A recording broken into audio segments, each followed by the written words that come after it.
Madam President, Excellencies, distinguished members of the General Assembly, I bring to you the greetings of 1.3 billion plus people from the world's largest democracy. They join me in congratulating the President of the General Assembly, Ambassador Csaba Kőrösi, on his election to chair the 77th session of the UN General Assembly. They follow closely developments at the United Nations, reflecting the increasingly globalized nature of our existence. We meet at a challenging time for the world order.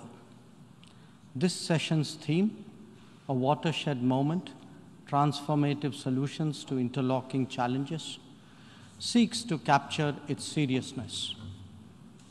Excellencies, the year 2022 is an important milestone in India's journey towards growth, development, and prosperity.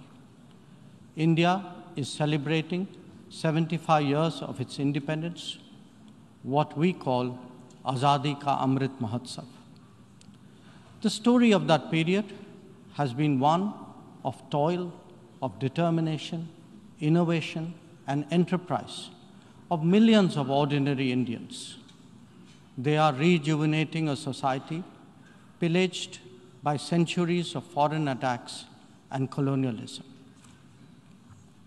And they are doing so in a democratic framework whose steady progress is reflected in more authentic voices and grounded leadership. This new India, under the visionary and dynamic leadership of Prime Minister Narendra Modi, is a confident and resurgent society. Its agenda for our centenary will be achieved through the 5 pledges that we committed to on our Independence Day. 1, we are resolved to make India a developed country in the next 25 years. For the world, that creates more capacities for global good. 2, we will liberate ourselves from a colonial mindset. Externally, this means reformed multilateralism and more contemporary global governance. 3, our rich civilizational heritage will be a source of pride and of strength. This includes care and concern for the environment, so ingrained in our traditional ethos. 4, we will promote greater unity and solidarity. This expresses a coming together on global issues such as terrorism, pandemics, or the environment. And 5, we will instill consciousness of duties and responsibilities. This applies to nations as much as it does to citizens. These 5 pledges affirm our age-old outlook that sees the world as one family. We believe that national good and global good can be entirely in harmony. It is this conviction that led us to supply vaccines to over 100 nations.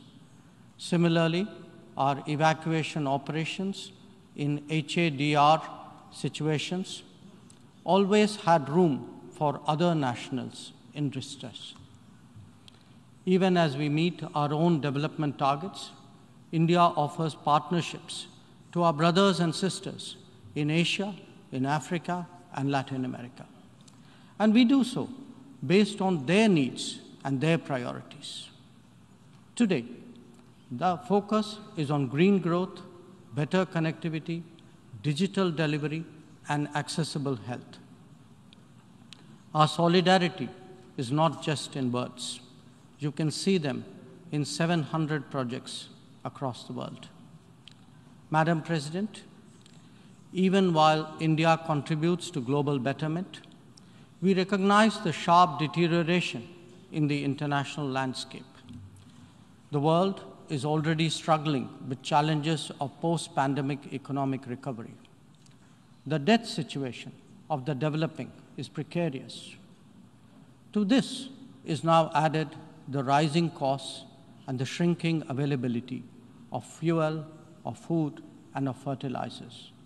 These, along with trade disruptions and diversions, are among the many consequences of the Ukraine conflict. The Indo-Pacific, too, witnesses fresh concerns about its stability and its security, and climate events have added an overlay on these mounting anxieties. As we saw in the case of the COVID pandemic, the South will be the most impacted, even if the immediate causes are well beyond. It is imperative that global conversations recognize this deep unfairness. The inequity of vaccine distribution should not be replicated in other domains. Madam President, as the Ukraine conflict continues to rage, we are often asked, whose side are we on? And our answer each time is straight and honest. India is on the side of peace and will remain firmly there. We are on the side that respects the UN Charter and its founding principles. We are on the side that calls for dialogue and diplomacy as the only way out. We are on the side of those struggling to make ends meet, even as they stare at the escalating costs of food, of fuel, and fertilizers. It is therefore in our collective interest to work constructively, both within the United Nations and outside, in finding an early resolution to this conflict. Excellencies, while the global attention has been on Ukraine, India has also had to contend with other challenges, especially in its own neighborhood. Some of them may be aggravated by the COVID pandemic and ongoing conflicts, but they speak too of a deeper malaise. The accumulation of debt in fragile economies is of particular concern. We believe that in such times, the international community must rise above narrow national agendas. India, for its part, is taking exceptional measures in exceptional times. We do so when we send 50,000 metric tons of wheat and multiple tranches of medicines and vaccines to Afghanistan. When we extend credits of $3.8 billion to Sri Lanka for fuel, essential commodities, and trade settlement. When we supply 10,000 metric tons of food aid and vaccine shipments to Myanmar. When we fill the gap in humanitarian needs left unaddressed by political complexity. Whether it is disaster response or humanitarian assistance, India has stood strong, contributing particularly to those nearest to us. Excellencies, the world, as we knew it, is poised for transformational changes. It has been impacted in recent times by a succession of shocks, each of them significant by itself. The COVID pandemic called into question the over-centralized nature of globalization and has led all of us to seek greater resilience and reliability of supply chains. The repercussions of the ongoing Ukraine conflict have further heightened economic stresses, especially on food and energy. Climate events have added to disruption that the world is already facing. As for the promise of technology, it has certainly multiplied our capabilities, but also added to our vulnerabilities. Trust and transparency are legitimate expectations of a more digitized world. The quest to create a better global order would necessarily have to address all these issues. Among them, some are clearly more existential in nature and necessitate intense coordination by the international community. Climate action and climate justice are particularly noteworthy in this respect. In their pursuit, India has worked with partners on the International Solar Alliance, the One Sun, One World, One Grid initiative, and the Coalition for Disaster Resilient Infrastructure. We stand ready to support any collective and equitable endeavor to protect our environment and to further global wellness. Lifestyle for environment, or LIFE, as declared by Prime Minister Narendra Modi in Glasgow on the sidelines of COP26, is our homage to Mother Nature. India remains deeply committed to fighting climate change under the UNFCCC and the Paris Agreement. We do so on the principle of common but differentiated responsibilities and respective capabilities in the light of different national circumstances. We have announced our updated nationally determined contributions after COP26. Excellencies, India's steadfast commitment to South-South cooperation is by now well established and well recognized. Our approach is based on principles of mutual respect and national ownership, with a commitment to sustainable development for all. As we begin the G20 presidency this December, we are sensitive to the challenges faced by developing countries.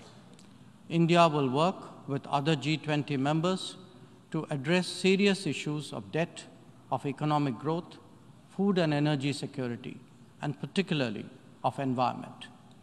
The reform of governance of multilateral financial institutions will continue to be one of our core priorities. Madam President, India would be completing its tenure as a member of the Security Council this year. In our term, we have acted as a bridge on some serious but divisive issues confronting the Council. We have also focused on concerns such as maritime security, peacekeeping, and counterterrorism. Our contributions range from providing technology with a human touch to ensuring safety and security of UN peacekeepers.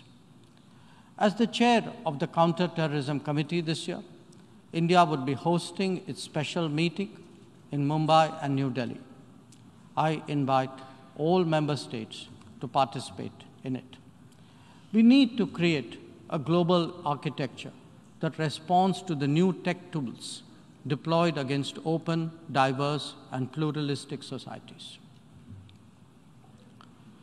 Having borne the brunt of cross-border terrorism for decades, India firmly advocates a zero-tolerance approach.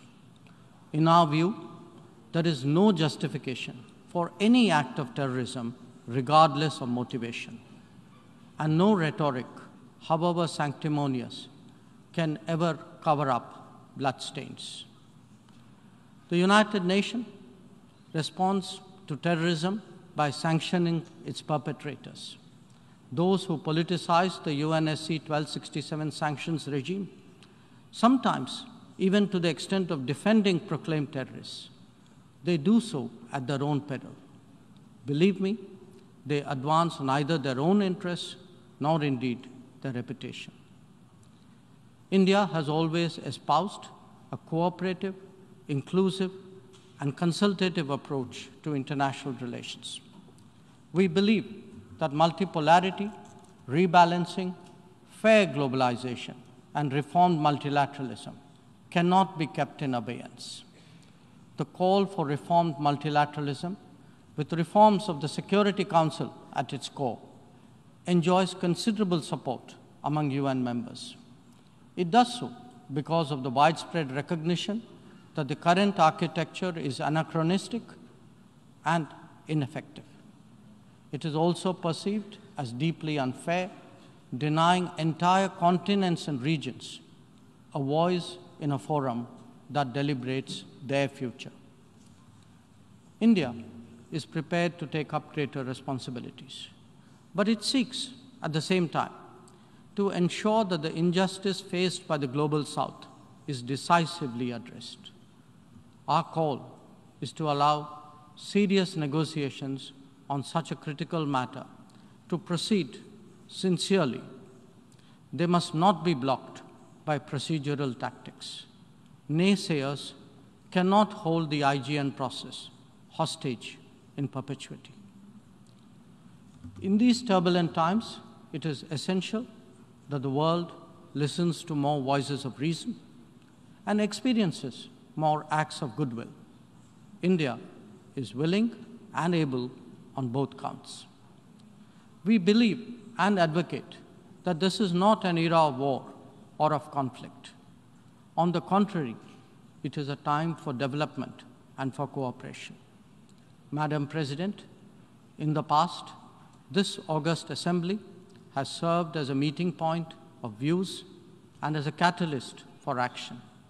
It is vital that we continue to believe in the promise of diplomacy and the need for international cooperation.